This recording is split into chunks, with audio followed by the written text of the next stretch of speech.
Hello everybody, I'm here today to look over Journey to Ungoro in Hearthstone, and in particular review a lot of the changes that have happened with Arena in Hearthstone, with the shift from the Year of the Kraken to the Year of the Mammoth, and the changes that have been made to what's called offering rates in the different cards that you'll see in Arena, and also just in general the shift from Arena being a environment where all the cards are available to one where only the cards that are in standard are available, and kind of how you should approach Arena, and then sort of what that means about learning the new Arena meta for Journey to Ungoro. So the first thing I wanted to do before I started reviewing cards and showing off what was new in the set is to kind of give a broad meta picture about how you should approach Arena when it comes to Hearthstone. In Magic the Gathering, it's more of an art than a science when it comes to drafting, because people change their valuations of cards, and that also changes how frequently you'll see those cards in your drafts, because people start drafting them more highly, and so there's a lot more fluidity to it. There's a lot more interesting things that go on ultimately with it, but it does kind of deny you the ability to approach a limited format in Magic the Gathering with a very scientific approach, right? You kind of have to have a feel for what your local meta is, for whatever meta is that you're playing in, which archetypes are being drafted more highly, which archetypes are being undervalued, and there's a lot of focus on that, and that's not something that can really be dealt with in a very scientific manner. Whereas in Hearthstone, there are exact numbers, basically, that come down to here's how often you are going to see these cards, because you're not drafting with a pod of other people, you're drafting just with what the computer is generating for you, right? You're given a choice between 3 cards, and you choose between 3 cards 30 times, and that's your deck, right? So one of the things that people don't realize is that the offering rates, the frequency with which you'll be offered one of those cards in one of your pick 3 choices, has changed pretty significantly. Not just with the introduction of Journey to Ungoro and the removal of all these other cards from Wild, but also with the patch previous, in which they shifted a lot of the offering rates around. And so a lot of the cards that sort of older players of Arena are more used to seeing very commonly aren't actually very common cards. And some of the ones that they wouldn't expect to see that highly are going to be seen in virtually every deck that you face. So for example, here I have basically a spreadsheet that has for each class the offering rates of all the different cards that are available in Arena. And things like a common from the classic set, a neutral common, you're going to be offered any particular one of those about 0.13 times per draft, right? So of the 90 cards that you see, right, 0.13 of them effectively is going to be this card, whether it's Raid Leader or Shieldwind Yeti or Bloodfen Raptor, right? So you're not actually going to see these cards all that often, although a lot of these cards from this sort of classic neutral vanilla set aren't terribly different from one another, right? You have things like Bloodfen Raptor. There's a lot of 3/2s that you can get, so it's not like you won't see 3/2s, only 0.13 of them per draft. But any individual card, you're only going to see 0.13 times. Whereas conversely, and this is the page for Shaman, you know, if I scroll all the way down, I see something like Volcano. Volcano is a rare, but that doesn't mean much because the offering rates have changed, and so rares are about as common as commons now. At least any particular rare is about as often, will be seen about as often as a particular common. It's from the latest set, which means it gets an offering bonus. It doubles the frequency with which you'll see it. It's a spell, so that increases by about 75% how often you're going to see it. And it's a class card, which increases things, which doubles it yet again. And so your chances of seeing Volcano, which is a very powerful card for Shaman, this very powerful board clear for Shaman, in particular if you're playing against Shaman, you should be aware that they probably have one of these in their deck. You're going to see this on average 1.6 times per draft, right?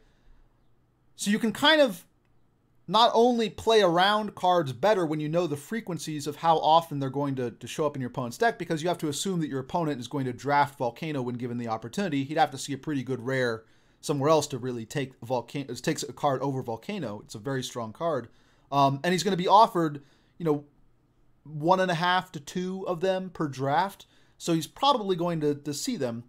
And so you want to be able to play around it, right? You want to have that read on him. Whereas a card that is much less likely, right? You might not want to be playing around something like, what's a good example? Abomination, perhaps.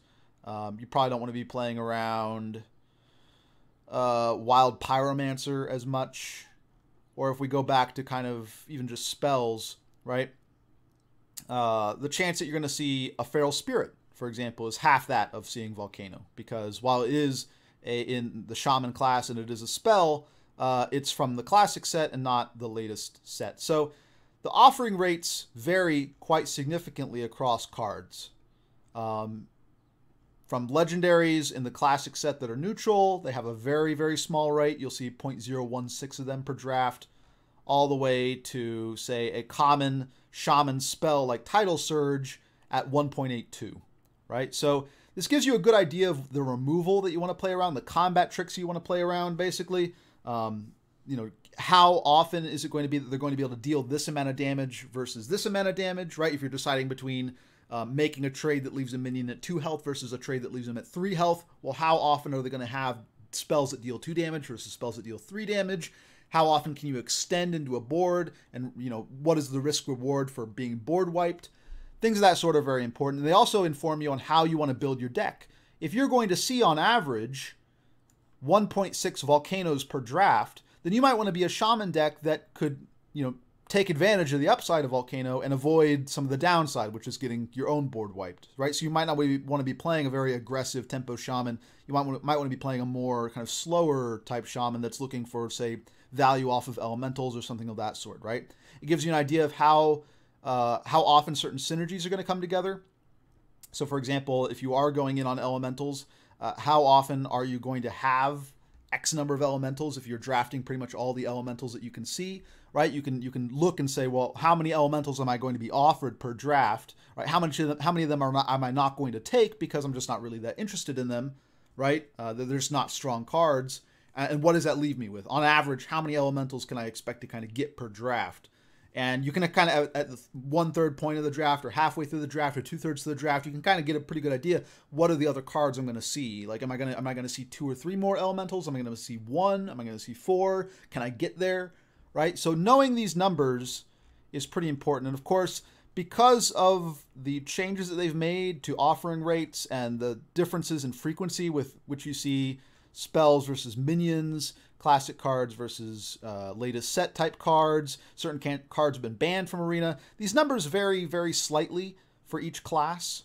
So for example, if I go to Warrior, you know, the offering rate for Shaman on these neutral commons was 0.13 for, right, 0.13. For Warriors, it's 0.131, something around there. So all these numbers are slightly different. Not in a huge way. I think the most important thing to know is that the offering rates are very significantly different, whether we're talking about the classic set versus non-classic, whether we're talking about spells versus minions, whether we're talking about the latest set versus not the latest set, right? That's the important thing. If you kind of have a rough idea of how frequently you're going to see these cards, it teaches you a lot about how you should be drafting and a lot about what you should play around. It also gives you a lot of insight into which classes are going to be very strong versus which ones aren't going to be strong. If you look at just the cards that have the highest offering rates, and I clicked on Warrior for a reason here, you're going to see that the most common card that you're going to see as a Warrior in your drafts is going to be a card called Ironhide, which is basically useless in Arena. This card is 1 mana, gain 5 armor, which is not something very useful in Arena at all. And you're going to see about 1.8 of them per draft. Whereas, you know, if we went back to Shaman, the Shaman player is seeing 0.16 volcanoes per draft, which is orders of magnitude more useful, honestly, than Ironhide. So you can get a pretty good idea of what classes you're going to want to pick when you're selecting your class before you begin your draft.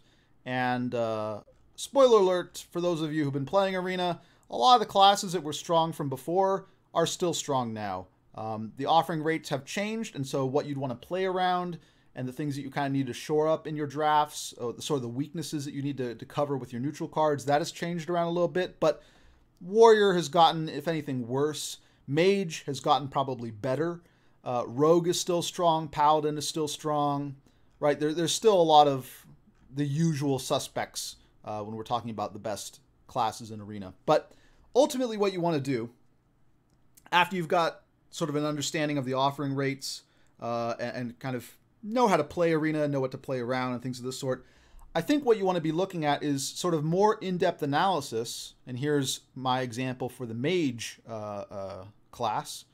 You want to look at sort of more in-depth analysis of what are the best cards in the class, what is the mana curve that you're looking to draft, what does that look like, what cards are going to fill out those mana curves, and what are sort of going to be your backup cards. So for example, I've divided up the Mage class, all of the cards that you'll see, neutral and class cards, into basically tier 1, tier 2, tier 3, and sort of other tiers.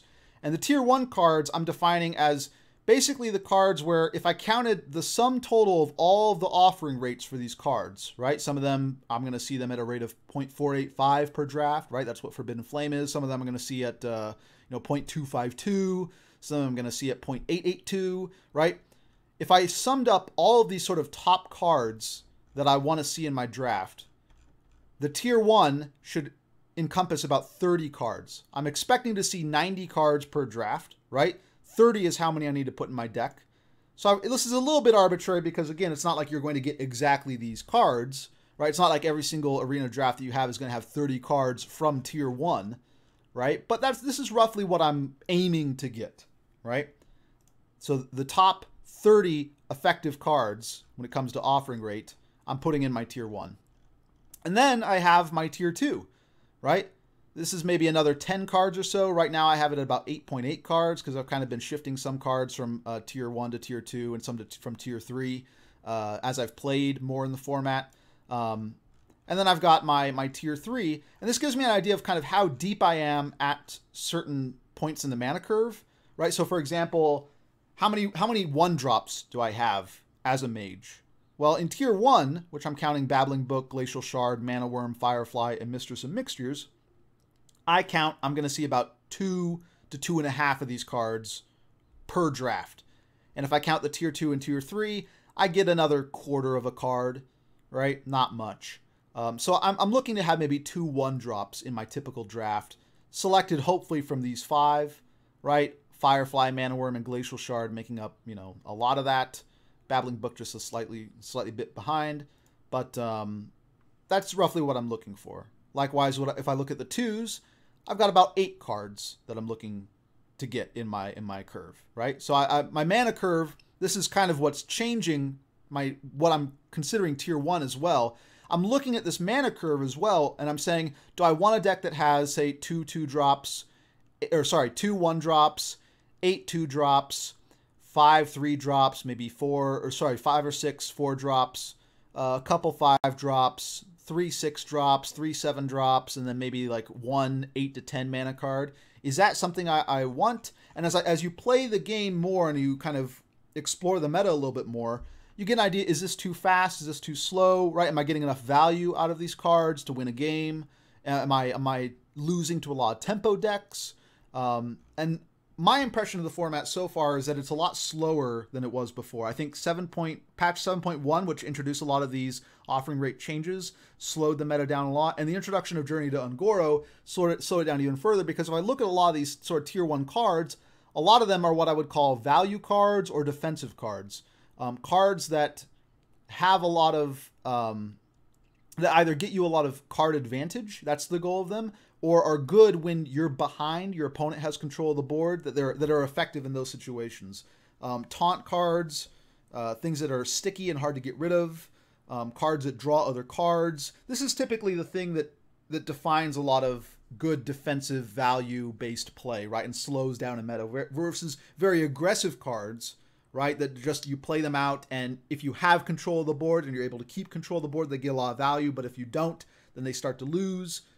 Those cards I'd consider more of a reward for being aggressive, right? Because the aggressive deck is usually the one that's going to have control over the board and get to take advantage of cards that leverage board control, right? So what's an example in the mage category that I would consider a card that relies on you to have board control? To some extent, Shattered Sun Cleric. I have it listed as a buff card here, for example. If you don't have another creature on the board to pair with Shattered Sun Cleric, if they're able to clear your 2-drop, or you just didn't have a 2-drop, then this card becomes worse, right? Because it's just a 3/2 for 3 mana in that case, right? Likewise, Dark Iron Dwarf, Cult Master. These are cards that rely on you having some creatures on the board to be effective, right? If you play Cult Master, even on an empty board, you're not really getting a lot. You really want to be playing this out when you have creatures that you're going to trade in and get immediate value. That way, even if next turn they just kill your Cult Master, you still got a lot out of it, right?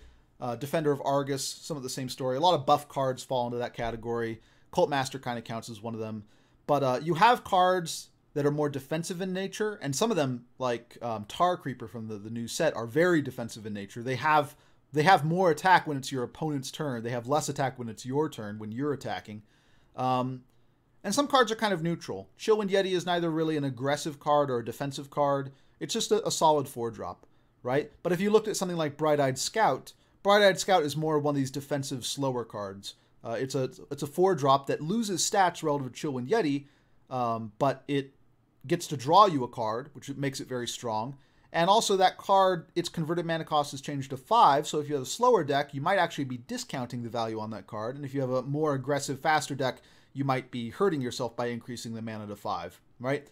So cards like that benefit quick, fast, aggressive decks, of which Bright-Eyed Scout is not one, right? Those I'd consider aggressive. And the ones that are like Bright-Eyed Scout, they're about generating you card advantage over time, things of that sort. Those I would consider defensive cards. And if I look at a lot of the top cards in, say, Mage, and it's a little bit different for other classes, but if I look at a lot of the top cards, a lot of them are very defensive. A lot of them are about value. Babbling Book, for example, it's a 1-drop, so you might think, oh, it's a little bit aggressive, but it's really there so that you can get a random card, a random spell out of it, right? Firefly is really just something for triggering later elemental drops. Mistress of Mixtures is a very defensive card. It heals both players, right? Pyros is a value card. This is a very strong legendary that's been introduced for Mage, and I'll get to the review of the specific cards in future videos. But I wanted to stress that I think this is the way that you should be approaching if you really want to be sort of very scientific in how you improve at Arena, improving your drafting. This is the way you want to go about it. You want to have some idea of what the effective offering rates of these cards are, and you want to say to yourself, well, what mana curves do I like? What cards do I like? And start ranking them.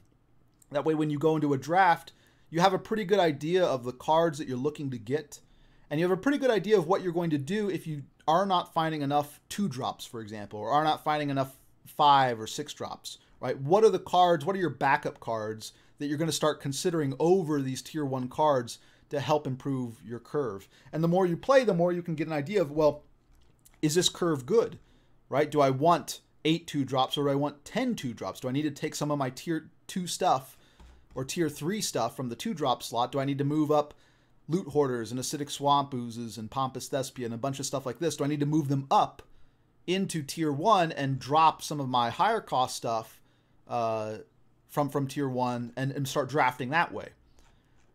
In any case, I wanted to give you some idea of an approach that you should be taking to Arena, I think, if you're very serious about getting better at it. I've been playing Arena since basically Hearthstone came out.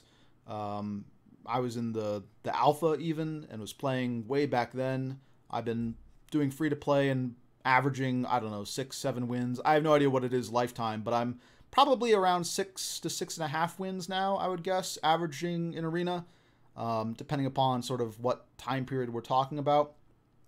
And I think being rigorous in your approach to Arena, it has rewards, right? If you're able to outdraft your opponents, that's a lot of the game in Arena. And recognizing shifts in the meta, of which this is a very big one. You know, as much as early as, say, 6 months ago, we were in a meta where it was very much about curve and playing minions on curve and just out-tempoing your opponent. And now we're back to a more value-based, right, like card advantage-centric meta, like we had sort of in the early days of Arena. And in any case, wanted to give a sort of brief overview so that we understand the impact of certain cards. The offering rates matter, right? The difference between something that's offered 0.016 times per draft and something that's offered, 1 or 1.8 times per draft is a really big deal. And in the case of some cards, it's going to change your valuation of a lot of other things. So for example, spoiler alert, Flame Geyser is a card that deals 2 damage to a minion, right? And mages are going to be very common in Arena. And this card, since mages are offered 1.8 of these roughly per draft, is going to be seen pretty regularly, which means that before you might have valued 3 attack, 2 health minions over 2 attack, 3 health minions. And now it's going to be the other way around, because the most common removal that you're going to see is probably going to be 2 damage, right? Versus something like Frostbolt, which deals 3 damage. So things of that sort are important. And hopefully if I'm doing my card reviews and I refer back to offering rates or refer back to kind of where something is on a tier, right? Whether I call it tier 1, tier 2, it'll give you an idea of, do I think it's one of these cards that, you're going to see, of your 90 cards, you're going to see 30 in a draft. That's going to be your tier 1, right? The top 30 cards that you see of the 90 that you're offered, I'm calling tier 1.